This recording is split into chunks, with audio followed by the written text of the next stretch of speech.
The opening scene begins with a narrative describing how God vanished 25 years ago and how the angels blamed humans for it. After that, the Archangel Gabriel waged a war on the earth, intending to wipe out the entire human race. Although most higher angels refused to partake in this conflict, the lower angels, called 8-Ball, joined Gabriel in his genocide. Fortunately, the greatest archangel, Michael, chose to ally with the humans, thus preventing their extinction. Word spread that Michael had saved a newborn baby who was considered to be the chosen protector of mankind. Now, Michael lives among humans in one of the strongholds in Vega, the fortified remains of Las Vegas. In the present timeline, we are introduced to Vega's Archangel Corporal, Alex Lannon, who is wandering around the outskirts of the city. He is probably in search of 8-Balls, who are humans possessed by angels and led by Gabriel. Alex finds 3 of them playing cards in an abandoned casino. One of them creepily invites him to join them, but Alex responds with a bullet right in his face. Enraged, the other 2 8-Balls start chasing him. Alex hastily retreats back to his truck and drives towards the base. One of the 8-Balls reveals its wings and continues pursuing him through the empty roads. As he nears the fortress, an anti-aircraft gun placed above the fortress locks its target on the angel and blows it up in midair. In the aftermath of this event, Alex is taken to Archangel Michael, who admonishes him for going on an unauthorized mission. As a punishment, he beats him up with a whip while reminding him of the fortress's rule. For protection and good of all, gates are inviolable. Little angel scum. Shortly after, General Edward Reason intervenes and asks Alex to go back to his duty. The following evening, Alex goes to meet the general's daughter, Claire, who is his secret lover. He proposes fleeing Vega, as he doesn't think her father will agree to their marriage due to their differing classes. Turns out that all citizens in Vega are differentiated with several classes, Alex being V2, while Claire is higher than that. Nonetheless, she is hopeful that her father will agree and intends to talk to him first. Their conversation is soon interrupted by a higher-ranking officer, William, who reminds Alex that he isn't allowed to have a private chat with Claire. This prompts our hero to leave the place at once. Back to his barracks, Alex is approached by a starving, lower-class girl, Bixby, whom he offers some of his food. He also promises to take her away from the fortress and lead her to a new place where people will be treated equally. Later on, the soldiers watch the arrival of Eureka and her young associate, Rowan, who are the delegation from another stronghold called Helena. They're welcomed by Consul David, who then gives Eureka a tour of the Vega fortress. He also shows her an advanced nuclear reactor, leaving her astonished. For a moment, she offers 500 brides in exchange for the very technology so that she can build another reactor in Helena. 500? That night, Claire goes to talk to her father about marriage, but before she can broach the subject, he shares his decision to step down from military dictatorship, believing that Vega has now become super strong and stable. However, Claire tries to convince him to reconsider his decision because she doesn't think the people are ready to lead themselves. She also fears that the evil David and his son William will take full control of the town. The next morning, Claire summons Alex under the pretense of work and whispers in his ears, agreeing to run away from Vega. Afterwards, he is taken to Michael's room, where he's suddenly attacked by Jeep, a warrior who's been missing for over a decade and who's capable of 4-wheel drive. They fight until Alex wins, and Jeep happily tells Michael that he has trained his boy well.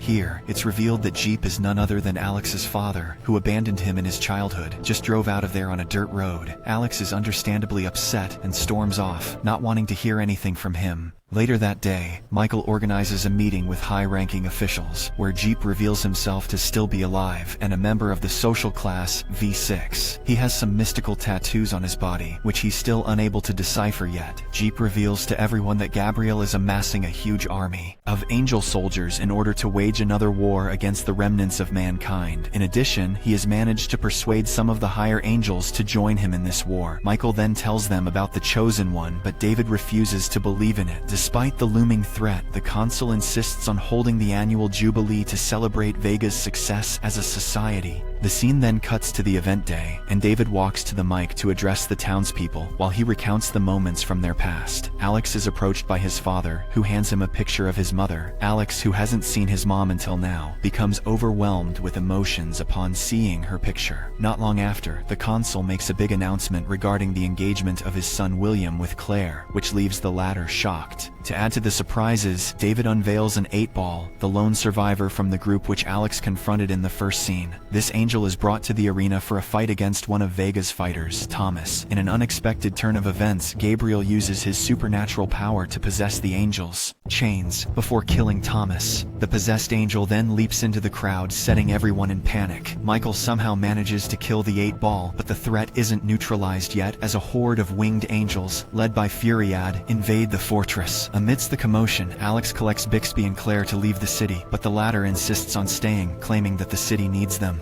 The trio then head to the control room where all the high-ranking officials have gathered to discuss their next move. In the meantime, Michael engages in a one-on-one duel with Furiad, both showcasing their exceptional combat skills. Eventually, Michael gains the upper hand, but before he can deliver a final blow, the other angels damage their nuclear reactor, causing a temporary blackout throughout the city. The darkness distracts Michael, and Furiad uses this opportunity to flee the scene. In the control room, Rowan unexpectedly stabs Jeep in his carburetor and escapes through an air vent, revealing him to be an angel. In his final moments, Jeep reveals that Alex is the chosen one and expresses his faith in him. As he dies, Alex, likewise, the mystical tattoos get transferred to his son, entrusting the unknown powers to him. Soon after, David orders his soldiers to arrest Eureka, deeming her to be a traitor. In the aftermath, Alex has a private conversation with Michael, who confirms that he is the same newborn baby whom he saved in the past. He also discloses how he trained Alex to become a corporal so that he could keep him under close observation. Furthermore, Michael explains that the tattoos are written in an unknown language and that Alex must learn how to decipher them because they'll guide him on how to end the war. Despite his reluctance and assuming his new identity as the savior of mankind, Alex stares at a portion of tattoos which forms a warning: beware of those closest to you.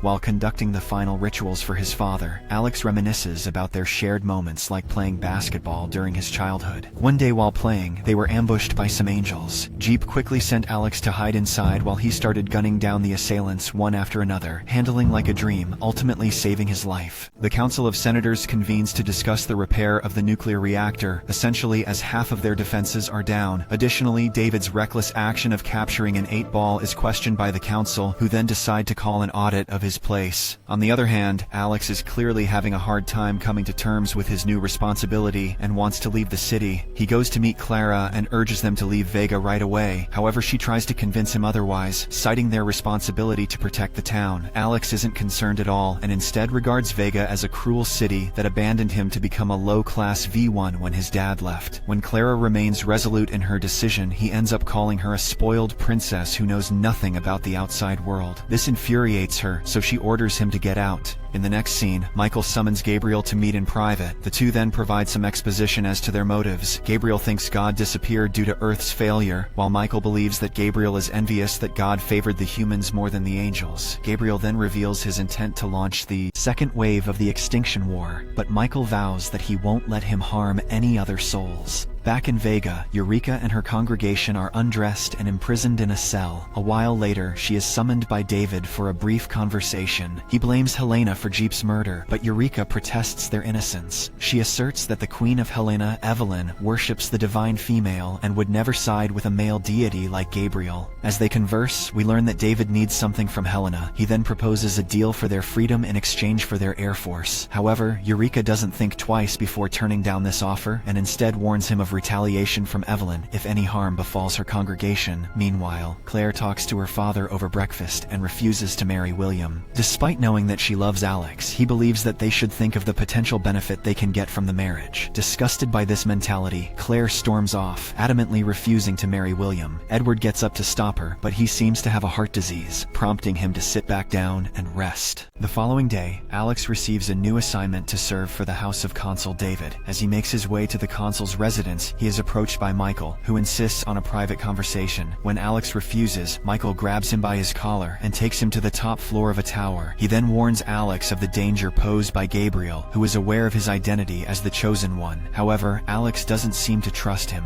He further reveals about the warning he saw on his tattoo and tells him to stay away from him. Following this, Alex returns to his duty, where he accidentally bumps into a maid named Felicia, causing her to drop her tray. As he helps her pick it up, she notices the tattoos on his hands, which makes her realize that he's the Chosen One. It's that easy, huh? Felicia then goes to the kitchen and takes some time to think of her next move. She then pulls out her wings, revealing her to be one of Gabriel's angels. In the meantime, Alex visits Claire and apologizes for his earlier behavior. behavior. He then makes up with her by agreeing to stay in Vega and work together. Their conversation eventually takes a romantic turn, and they end up spending the night together making sweet angel love. Early in the morning, Alex prepares to leave when he's suddenly ambushed by Felicia. The angel attacks Claire as well as little Bixby, who has been living there for a couple of days. Following this, a fierce fight ensues between Alex and Felicia, with the latter gaining the upper hand, but our boy digs down deep and manages to set her wings on fire. They're flammable. That's a glaring weak spot, forcing her to flee the scene. This incident makes Alex realize that being a chosen one, he is a great threat to his loved ones. As a result, he decides to go far away from the city, which he believes is the only way to protect his people. It's also convenient because he wanted to leave anyway. Later, while packing his belongings, he is approached by Claire, who appears to have sustained some minor injuries. She insists on accompanying him, but he refuses because it'll only endanger her life. "What if I get kidnapped?" she says. "I didn't think of that," he says. He then bids her a final goodbye and drives away from the town. Simultaneously, in the cell, Erika has her girls rub their nails on the hard stone floor, extracting as much poison as possible. Turns out that they are plotting something to free themselves from captivity. But in an unexpected turn of events, Marika uses the same poison to slaughter her own congregation. After this, she summons David to present with an ultimatum: label her girls as traitors and release her, or face accusations of their murder and provoke war. In the final scene, we see Edward, who goes to see his lover outside the fortress. She initially appears to be a prostitute, but eventually reveals herself to be an 8-ball. Subscribe for more videos like this, turn on notifications, and leave a like to help the channel out. Thank you for watching.